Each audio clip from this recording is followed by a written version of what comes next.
အားလုံးပဲမင်္ဂလာပါဒီနေ့ပြောမှာကတော့ transport in plus အကြောင်းပြောမှာဖြစ်ပါတယ်ဆိုတော့ transportation လို့ပြောလိုက်ပြီးဆိုရင်သူ့ကိုအဓိကsample ပြလို့ရတာ rehearsal ရှိရပါတော့။ rehearsal ကိုအရင်ဆုံးသွားကြည့်ကြည့်မယ် rehearsal ရဲ့ structure က cell wall ပါမယ် cell membrane ပါမယ် cytoplasm vacuole nucleus mitochondria ပါမယ်ပေါ့ cell wall က freely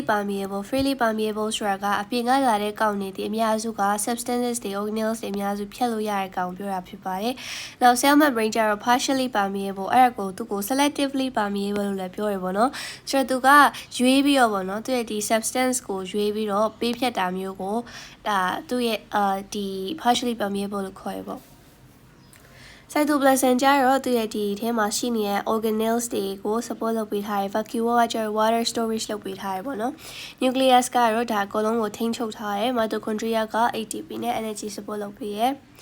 နောက်အခုဒီမှာဆိုရင်ဒီထဲမှာပြထား H2O concentration များရဲဆိုတာဒီ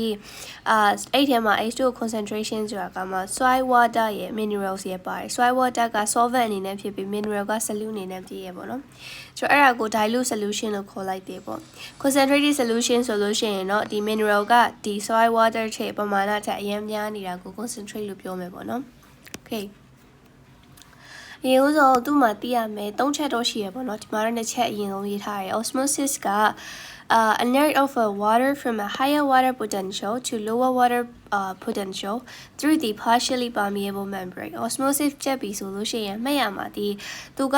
particle တိုင်းပေးမဖြတ်ဘူး water ပဲပြဖြတ်တပါတယ် water particles တွေပဲပြဖြတ်တယ်ပေါ့နော်ဆိုတော့ higher water potential ကနေပြီးတော့အဲကြောင့် lower water potential စီသွားတယ် height 2လို့သွားတယ်နောက်တစ်ခုဘာပဲသွားရလဲဆို water particles ပဲသွားတယ်နောက်တစ်ခုလို့သေးတာဒီ partially permeable membrane ကနေဖြတ်တာပေါ့နော်ဒီမှာဆိုရင်ရိုးဒီကောင်ဒါဆိုလို့ရှိရင် higher water potential ရေပိုများတယ်ဒီထဲမှာကဒီ concentration solution ဆိုတာဒီကောင် solute လေးအများကြီးပါတဲ့အတွက်ကြောင့်မို့ solvent အဖြစ်နည်းသွားတယ်နှစ်ခုရှင်းလိုက်ရင်ဒါဒီ water potential များတယ်ဒါဒီ water potential နည်းတယ်ဒီတိုင်းဖြတ်လို့မရပြန်ဘူးဒီအောက်မှာလိုရဒီ dotted line ဆွဲပေးထားတယ် partially permeable လို့ရပေါ့ membrane လို့ရပေါ့အဲ့တော့မှဒီ osmosis ဖြစ်မှာပေါ့ခုနပြောရဲ height 2လို့ဆိုတော့ဒီဘက်ကများတယ်ဒီဘက်က low ဖြစ်တယ်ဆိုတော့ရေတွေကဘယ်ကိုဖြတ်မလဲဆိုရင်ဒီ direction တိုင်းဖြတ်မယ်ပေါ့နော်အဲ့ဒါ osmosis လို့ခေါ်ပါတယ် diffusion ကြတော့ a net of particles water မှာမဟုတ်ကြိုက်တဲ့ particles ဖြတ်လို့ရတယ်ဘယ်ကနေလဲဆို higher ကနေ lower တူတူပဲ higher ကနေ lower သွားတယ်ပေါ့နော် okay active transport ကြတော့ဘယ်လိုလဲဆိုရင်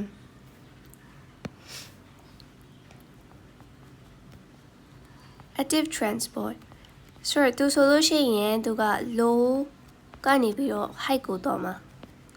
နောက် lower ဒီ energy လိုတယ်သူတို့ခုသွားရမယ်ဆိုလို့ရှိရင်သူစီမှာ energy လိုမယ်ပေါ့နော်အဲ့တော့ဘာလို့လိုရလဲဆိုလို့ရှိရင်ဥမာအဖြစ်ဒီဟာဆိုရင်သူ concentration အရာအေးစစ်စစ်ဖြတ်ရုံပဲသူအဲ့လိုမဟုတ်ဒီကောင်ကနေဒီဘက်ကိုဖြတ်ချင်တာ right အဲ့ဒီဘက်ကနည်းနေတဲ့ကောင်ကဟိုဘက်ကိုများတဲ့ကောင်ဖြတ်ချင်တာexample အဖြစ်ဒီဟာလေးကြည့်ကြည့်အောင်အဲ့တော့ဒီမှာဒီroot hair cell လေးပေါ့နော် root hair cell ရှိတယ်အဲ့တော့အပြင်ကနေပြီးတော့ water potential ကများတယ်ထဲထဲမှာ water potential နည်းတယ်ရေရထဲထဲမှာနည်းတယ်နေတဲ့ကြောင့်မများရကနေနည်းရအောင်သွားတဲ့နေနဲ့ osmosis နဲ့ဖြတ်တယ်ပေါ့ mineral ကိုတွားကြည့်တော့ mineral ကအထဲထဲမှာသူကဒီ diffusion နဲ့ကွာဆုပ်ပြီးသွားပြီ diffusion ကဒီမှာ mineral ရင်တော့များတယ်ဒီမှာနည်းတယ်အဲကြောင့်မများရကနေနည်းရဆိုပြီးတော့လုပ်ပြီးသွားပြီဒါပေမဲ့သူကတစ်ချိန်ချိန်မှာ diffusion တို့ဘာလို့ဒီ concentration ပြောင်းလဲတဲ့အချိန်မှာပဲ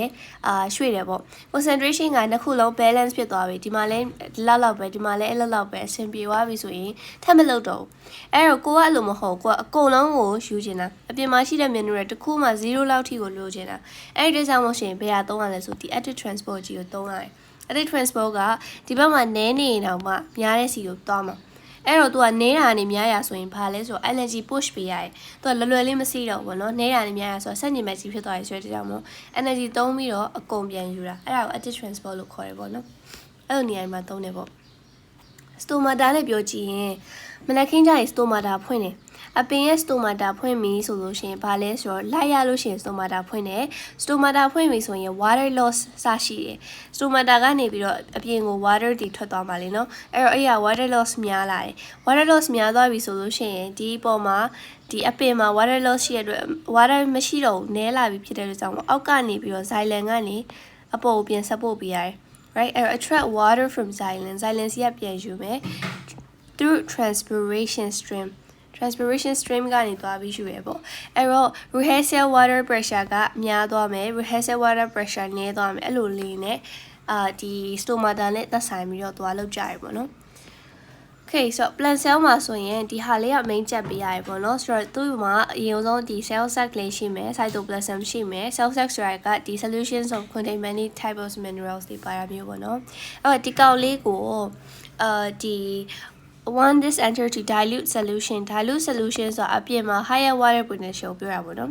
water potential များတဲ့နေရာအဲ့တော့ဒီခေါင်းလေးရှင်းလိုက်မယ်ဆိုဒါကနေသွားမယ် water potential အဲ့တော့ तू ကအပြင်ကနေပြီးတော့ဒီထဲဝင်လာမယ်ဆိုဘာနဲ့ဝင်လာမလဲဆိုရင် osmosis နဲ့ဝင်လာမယ်ပေါ့အဲ့တော့ the plant cells became target ဖောင်းလာမယ် now but it doesn't die due to the rigid structure of cell wall အပြင်မှာ cell wall ကြီးရှိတယ်ပေါ့နော် cell wall ကခုနပြောတော့ तू ကလို့cell wall ကလွယ်လွယ်လေးနဲ့မပြတ်သွားဘူး cell membrane ကပါနည်းနည်းလေးတို့ခြိုင်သွားမယ်ထဲထဲဝင်သွားမယ် cell wall ကအဲ့တိုင်း structure တိုင်းပဲရှိနေမယ်ပေါ့နော်အဲ့အတွက်ကြောင့်မို့သူကဒီထားကြီးဖြစ်ပဲဒါပေမဲ့ပျောက်တော့မပျောက်သွားဘူးအဲ့လိုမျိုးလေးဖြစ်နေမယ်ပေါ့ဒါပေမဲ့သူက concentrated solution ဆိုအပြင်မှာ water potential အရင်နည်းနေတဲ့ခါကျရင်ဒီဟာနဲ့ရှင်းလိုက်တာများသွားမယ်ဒီမှာနည်းသွားမယ်အဲ့ osmosis ကဘယ်လိုသွားမလဲများတာနေနေရဆိုဒီရဲ့ရေတွေကအပြင်ကိုထွက်သွားမယ်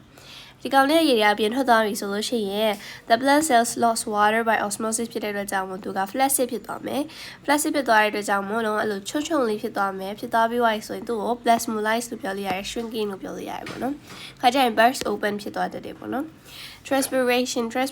ဆိုတော့အဲ့ဒါဒီ the loss of water vapor from the leaf သူ့ရဲ့ fashion ဒီကဒီလေးခုရှိတယ်ပေါ့နော်lost water from the leaf မှာသူရဘာဖြစ်လို့လဲဆိုရယ်ကောင်က supply water for the leaf cells to carry out photosynthesis ဒီ water support ပေးရ photosynthesis အတွက် carries minerals ions dissolved in water provide water to keep the plant cells target evaporation from leaves cooling efforts ဆိုရယ်ဒီလေး main ချက်ကိုလုပ်ပေးရပေါ့အဲ့ဒီ transpiration ကိုဆက်ပြီးတော့ further affecting လုပ်နေတဲ့လေးကောင်ရှိရယ် temperature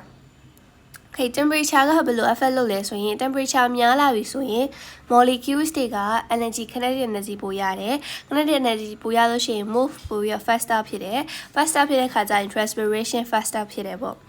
light intensity ရပြီဆိုရင် stomata မနေ့ကျရင်stomata open တယ်လို့ပဲ light intensity များလာပြီ light ရပြီအလင်းရှိပြီဆို stomata open ဖြစ်တယ် stomata ပွင့်ပြီဆိုခုနကအပေါ်မှာပြောတဲ့အတိုင်းပဲရေက loss ဖြစ်မယ်ရေ loss ဖြစ်ပြီဆိုရင် transpiration အောက်ကနေပြီးအပေါ်တင်ရမှာဖြစ်တယ်မဟုတ်ပို့ပြီးဖြစ်တယ်ပေါ့ humidity ကျတော့ဒီလို humid မဖြစ်တဲ့နေရာမျိုးပေါ့နော်အဲ့ဒါဆိုပိုကောင်းတယ်ဟို humid ရမ်းဖြစ်တယ်လုံးဝလို့ရေဆိုရွှဲဆိုလို့ရှိရင်အထဲထဲကရေက leaf ထဲကရေကအပြင်ကိုထွက်လို့မရတော့ right diffuse state မဖြစ်တော့အဲ့ diffusion ကျလာပြီဆို transpiration မှာကျလာတယ်ထဲထဲမှာရေကလုံးလောက်ရှိနေရတော့ဆို transpiration မဖြစ်တော့ဘူးလေနော် wind speed ကျတော့ဒီ wind speed အရင်များလာပြီဆိုလို့ရှိရင်ဒီပုံမှာရှိနေတဲ့ကိုယ်မမြင်တဲ့ water vapors ဒီအကုန်လုံးက leak out ဖြစ်သွားတယ်ဆိုတဲ့ကြောင့်မို့သူကဒီရေကိုပြန်ဖြည့်ရတဲ့အနေနဲ့ diffusion ပိုဖြစ်မယ်ဖြစ်တဲ့ transpiration ပိုပြီးတော့များလာပါမယ်ဒီလောက်ပါပဲ